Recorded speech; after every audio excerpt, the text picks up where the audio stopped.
approximately 40 young people from the various programs. And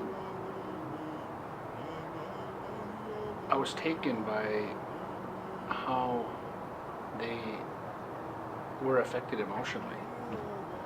But I was also taken by, when we opened the floor up for questions, is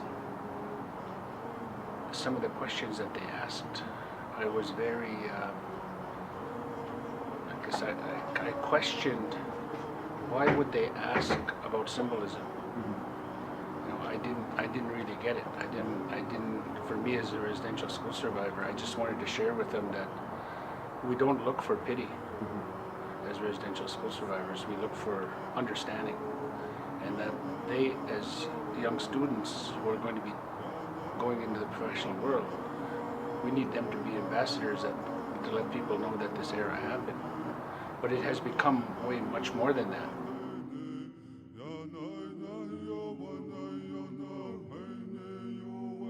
It was amazing. It impacted me a lot on many different levels. First of all, emotionally, I think it was a very emotional experience. It impacted me intellectually, so I was learning things that I had no clue that had occurred in Canadian history. It impacted me artistically, so the elders were so expressive in the way they talked about their experiences, and I right away started to have visual images. So it impacted me right away on many different levels.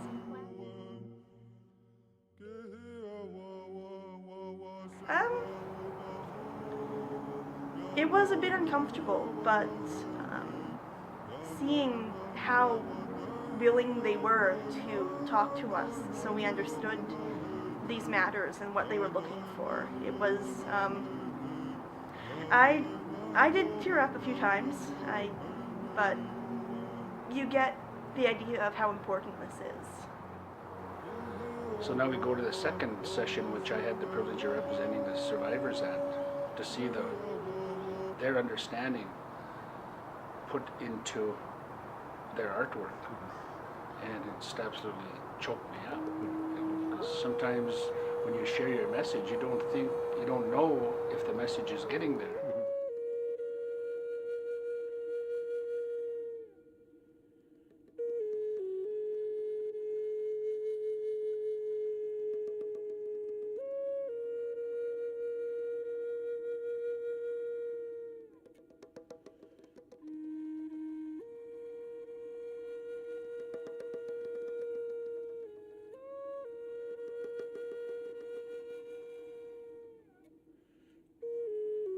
It was really inspiring. I've been learning about residential schools since I came to university. It was something I hadn't really known about, and all of that knowledge, just hearing it from the elders, it really impacted me, and it just really hit home for me, because I was thinking, like, what if it was your child? What if I was the child? And it really hit home, and I was honored to be able to represent it through art, which is my passion.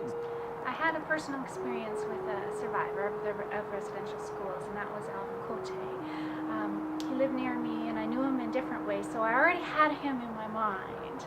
He had just passed away when the class started, and so I already had him in mind. But then when I started to hear the survivors speaking, I started to have a more, I guess, complex vision in mind as well. So I had pieces of it before the class, and then after the meetings with the elders, it really started to come together for me.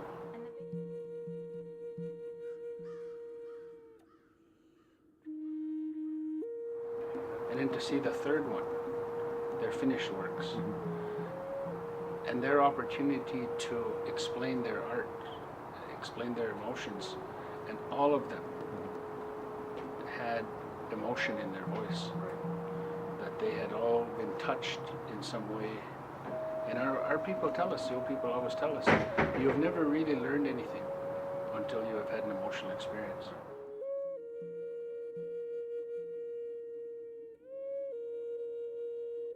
That day, it was really overwhelming. I found it was very humbling, and it was just a very quiet experience, and it was, even though there were so many people in the room, it was a very intimate thing that I was really grateful to be able to share with them, because even though we weren't in personal conversation, it just felt like there was lots of conversations going on that I really just understood, and so much more about being a Canadian, and you know, it impacted art in a lot of ways as well. So it was really inspiring.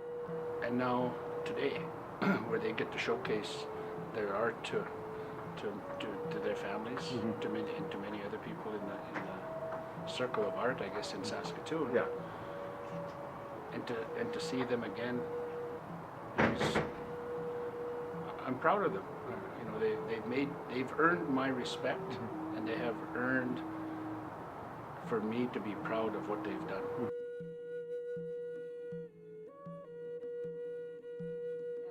I was so just completely happy with it, and it felt great to be able to explain it to the elders when they came back for an interview about it, and I just felt like it was a connection, and it allowed art to be in conversation with so many people.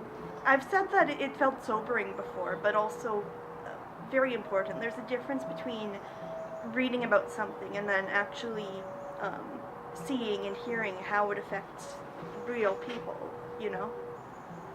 It makes it that much more real and that much more difficult to take, but when you make that effort and you do work to understand, then you do come out of it the better, and the more understanding and the more willing to help.